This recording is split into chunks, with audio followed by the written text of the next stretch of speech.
and welcome back.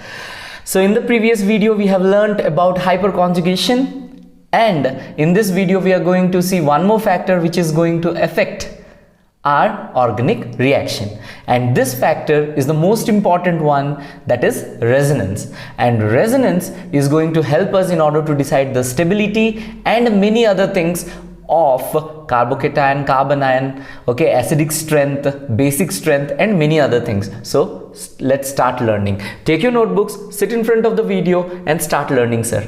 Chaliye. So what exactly is resonance? Okay, resonance is otherwise called as nothing but delocalization of pi bonded electrons. What do we call it as, sir? Delocalization of pi bonded electrons is otherwise called as nothing but your resonance. Okay, so how exactly this resonance and where to start this concept from? Okay, all of this started, or we can think of it to be starting from the structure of C6H6. C6H6 is nothing but our benzene. Okay, C6H6 is benzene. So let us try drawing the structure of benzene first. If I see the structure of benzene, how will it appear to me, sir? You see, there are 6 carbon atoms which are forming a cyclic structure. There are 6 carbon atoms which are forming a cyclic structure with alternate pi bonds. That means pi bond and a sigma bond, and then a pi bond and then a sigma bond, and again a pi bond and then a sigma bond.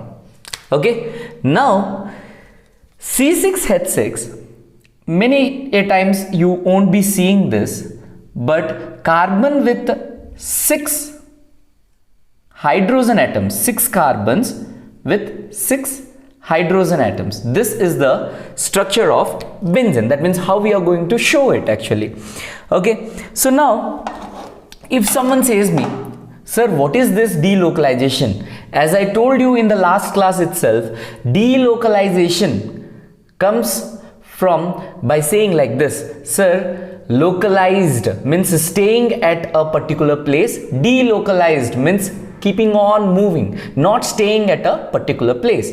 To explain the resonance, first let me tell a small example. You take a small example. You see, say someone kidnapped me, okay, and they put me in a room and they made me sit on a chair. Okay, they did not tie me, and then after some time the kidnappers left the room and went outside. Now immediately when people go outside from the room, what I will do, sir? As I am not tied up to the chair, what I will do is I will stand, I will try to see all the doors, windows, ventilators, anywhere. Is there any route of escape? I will try to open the door and other things.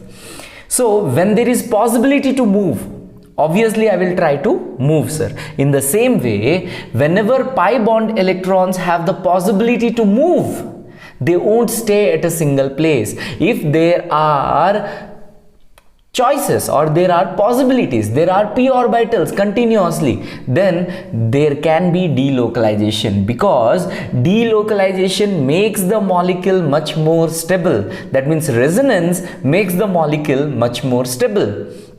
समझते हैं इस बात को, बहुत बहुत बहुत मज़ा आने वाला है। आप लोग देखिए, आप लोग सब ये चीज़ देखे होंगे। बहुत बार हम लोग जब पिकनिक्स में जाते हैं या कहीं जाते हैं, sir, what we do is we generally a group of people we will be sitting, okay, and there will be one person who is blindfolded and they are playing music.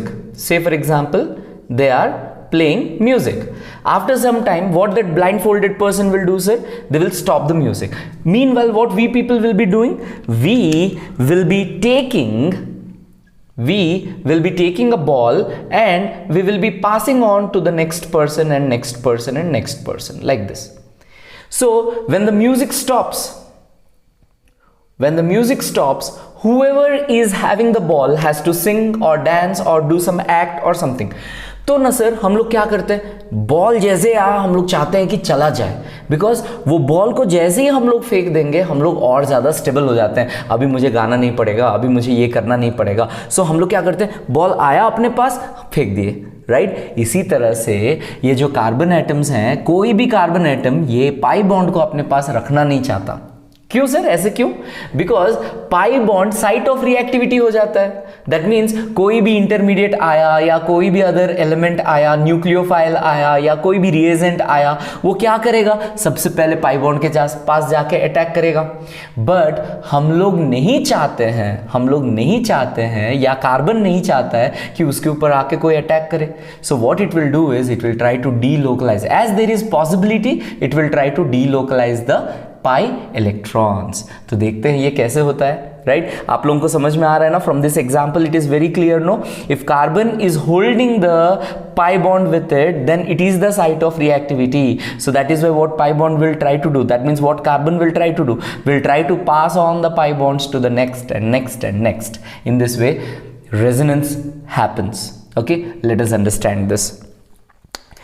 So sir, all of this story starts with the finding of the molecular formula of this particular compound. A compound was discovered whose molecular formula came out to be C6H6. Everyone was worried. सब लोग परेशान थे, ये C6H6 का structure कैसा होगा, कैसा बनाना है इसका स्ट्रक्चर. देखिए सर, अभी हम लोगों को C6H6 का स्ट्रक्चर पता है तो ये काफ़ी आसान लग रहा है, क्या है 6 मेंबर्ड रिंग बना देना है. नहीं नहीं नहीं नहीं, जब पहली बार लोगों को C6H6 का फॉर्मूला मिला था तो वो लोगों को पता नहीं था कि वो एक साइक्लिक स्ट्रक्चर है. It took a lot of time for people and a lot of research in order to come down to this particular structure. And who proposed this structure for the first time, sir? Kekulé. And how did he propose this? Okay, now what he did is he tried to draw a structure like this, saying honeycomb like structures will be present or they will be cyclic 6-membered ring which your benzene will be appearing like this. Okay, तो चलिए, जब Kekule ने बताया कि benzene ऐसे exist करता है as a 6-membered ring with alternate pi bonds, then few other chemists started arguing, sir. What they started arguing? They started arguing saying that if you are saying that this particular structure is correct, then you have to say why this structure is not correct. मतलब carbon में double bond आप अगर बोल रहे हैं benzene का ये structure है तो आप प्रूव कीजिए कि ये स्ट्रक्चर गलत है. this is the same but it's just a mirror image of this, but still how to prove that this is wrong or how to prove that both are same. तो यहां पे मैं एक चीज बताता हूं या एक चीज पूछता हूं आप लोगों से मैं, क्या आप लोगों में से किसी ने भी कभी एक रियल ड्रैगन को देखा है? कोई नहीं देखा है, right? Only in movies we might be seeing dragons. क्या आप लोगों में से किसी ने रियल यूनिकॉर्न को देखा है? यूनिकॉर्न एक डियर टाइप का एनिमल होता है सर, जिसके हॉर्न होता है, एक सिंगल हॉर्न होता है, राइट? तो ये भी हाइपोथेटिकल एनिमल है, ये रियलिटी में एग्जिस्ट नहीं करता, तो ऑब्वियसली हम लोग यूनिकॉर्न नहीं देखे होंगे. बट यूनिकॉर्न जैसा एक हॉर्न और ड्रैगन जैसा मोटा स्किन वाला एक एनिमल हमें पता है, and that is nothing but your rhinoceros. Have we seen rhinoceros? Yes. Is a rhinoceros having a dragon type of skin? Yes. And is rhinoceros having a single horn? Yes. So हमें dragon नहीं मिलेगा, हमें हमारा जो unicorn है वो नहीं मिलेगा, बट इन दोनों का जो हाइब्रिड है वो हमारे रियल वर्ल्ड में एग्जिस्ट करता है. तो उसी तरह से ये स्ट्रक्चर बेंजीन का एग्जिस्ट नहीं करता, ये स्ट्रक्चर बेंजीन का एग्जिस्ट नहीं करता. इन दोनों का जो हाइब्रिड स्ट्रक्चर है जो कि ये है, ये रियल लाइफ में एग्जिस्ट करता है. दैट मीन्स अगर कोई तुम लोगों को आज के बाद पूछेगा बेंजीन ऐसे रहता है, ऐसे रहता है या ऐसे रहता है, this is the best structure to represent benzene. I hope you people are able to catch these points. तो अब मैं तुम लोगों को दिखाऊंगा डीलोकलाइजेशन कैसे होता है, राइट? एंड मैं आप लोगों को बताऊंगा यहाँ पे रेजोनेटिंग स्ट्रक्चर्स लिखना कैसे है. ठीक है सर, चलिए समझते हैं इसको हम लोग, right? So first let me start like this. Okay, तो देखिए सर आप लोग I am having a benzene ring, that means what exactly am I having? देखिए, मैंने लास्ट टू लास्ट वीडियो में आप लोगों को क्लियरली बताया रहूंगा that for a pi bond to form there must be vacant p orbitals. क्या चाहिए सर? वैकेंट p ऑर्बिटल चाहिए. वैकेंट p ऑर्बिटल मतलब p ऑर्बिटल चाहिए, फ्री p ऑर्बिटल चाहिए. वैकेंट नहीं बोलूंगा मैं उसको, उसमें एक इलेक्ट्रॉन तो रहेगा तभी तो बॉन्डिंग होगा, राइट? सो हाइब्रिडाइजेशन इस कार्बन का कितना हो जाएगा अगर मैं पूछूंगा? In the first video I have taught hybridisation sir. So देखिए, इस कार्बन के पास एक पाई बॉन्ड है. एक पाई बॉन्ड बनाने के लिए what will we do sir? We will leave one p orbital as it is. It will not undergo hybridization. So one p orbital अगर मैं छोड़ देता हूं s p p p में से मैं अगर एक p को छोड़ देता हूं sp2, so the hybridization for this is sp2. Simple, easy, right? So now what is happening? You see sir, please concentrate. Okay, you see there is a p orbital here, there is a p orbital here, there is a p orbital here, here and here, because सारे carbon double bond double bond double bond double bond, मतलब सारे के सारे carbon यहाँ पे जो हैं वो sp2 हाइब्रिडाइजेशन शो कर रहे हैं. सारे के सारे कार्बन्स जो हैं वो sp2 हाइब्रिडाइजेशन शो कर रहे हैं. तो चलिए अब हम लोग एक बॉन्ड दिखाते हैं. देखिए तो this and this is undergoing an overlap, जिसकी वजह से ये एक पाई बॉन्ड बना रहा है, right? In the same way this and this is undergoing a overlap, double overlap मतलब एक pi bond, yes or no? and this from the bottom is undergoing overlap, जिसकी वजह से एक और पाई बॉन्ड बन रहा है. तो यहाँ पे आप लोग इस स्ट्रक्चर को गौर से देखिए sir, please concentrate on this structure. Okay, अगर ये p ऑर्बिटल ओवरलैप कर सकता है, ये दोनों कार्बन कार्बन एटम है, तो ये दोनों भी तो कार्बन कार्बन एटम है.